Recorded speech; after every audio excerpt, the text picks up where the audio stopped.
Y miren, finalmente la situación en la ciudad de Rafah, hablando de guerras en el sur de la Franja de Gaza, se ha vuelto cada vez más preocupante a medida que Israel intensifica su operación militar en la zona, con cientos de miles de desplazados palestinos hacinados en la ciudad. Hoy existe un temor creciente a un desastre humanitario. El presidente estadounidense Joe Biden ha calificado la respuesta de Israel en Gaza como excesiva.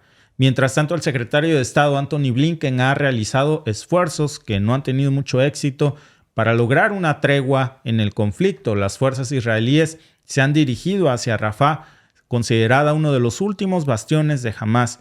Sin embargo, la posibilidad de una ofensiva terrestre en esta ciudad ha generado ya muchas preocupaciones sobre las consecuencias humanitarias.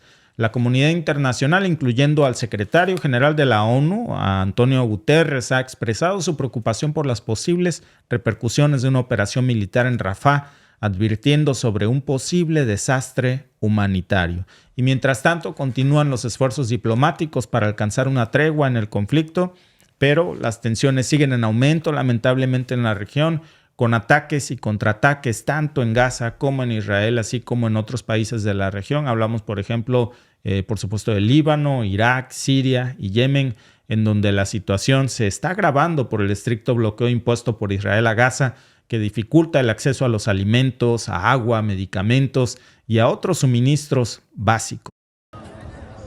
Israel intensificó el jueves los bombardeos en Rafah, incrementando la preocupación por el riesgo de un desastre humanitario en esa ciudad del sur de la Franja de Gaza, donde se hacinan cientos de miles de palestinos desplazados por la guerra contra el movimiento islamista Hamás. Washington advirtió a su aliado histórico del riesgo de un desastre en esta ciudad de la Franja de Gaza. Nuestra opinión es que cualquier operación militar importante en Rafah en este momento, bajo estas circunstancias, con más de 1 millón, probablemente más de 1,5 millones de palestinos que están buscando refugio y han estado buscando refugio en Rafah sin la debida consideración por su seguridad, sería un desastre y no lo apoyaríamos. El primer ministro israelí Benjamín Netanyahu ordenó el miércoles a sus tropas preparar una operación contra Rafah, limítrofe con Egipto, tras rechazar las exigencias de Hamás en el poder en Gaza para un alto al fuego propuesto por los mediadores en el conflicto. Meses de bombardeos y asedio han profundizado la crisis humanitaria, especialmente en el sur de Gaza. Y el presidente de Estados Unidos, Joe Biden, calificó de excesiva la respuesta de Israel en la Franja de Gaza tras los ataques del 7 de octubre del movimiento islamista Hamás. Soy de la opinión, como saben, que la conducta de la respuesta en Gaza, en la Franja de Gaza, ha sido exagerada. In the Gaza Strip has been over the top.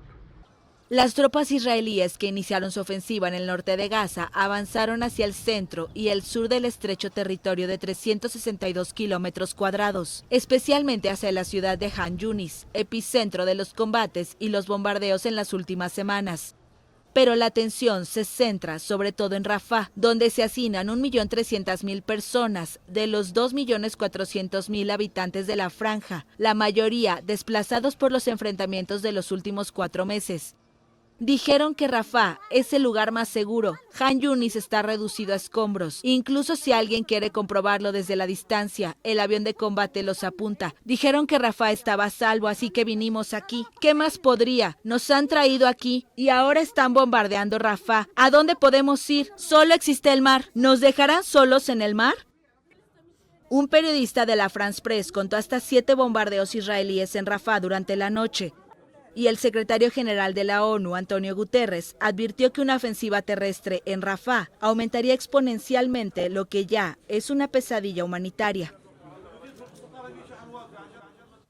Tuvimos que repetir las imágenes y quitar las imágenes originales del final del video porque hay miles de cuerpos de niños, de mujeres y la persona que está hablando está rodeada de esos cuerpos por montones.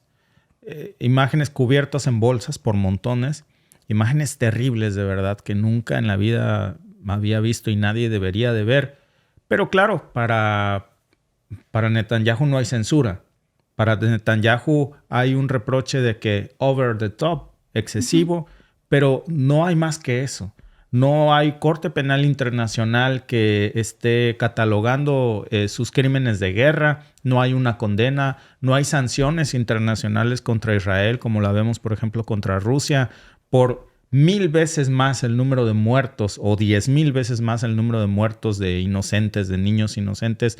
Y vemos esta justicia selectiva que es indignante. Es porque los cadáveres son niños palestinos y no ucranianos. ¿No debería de valer lo mismo una vida en cualquier rincón del mundo?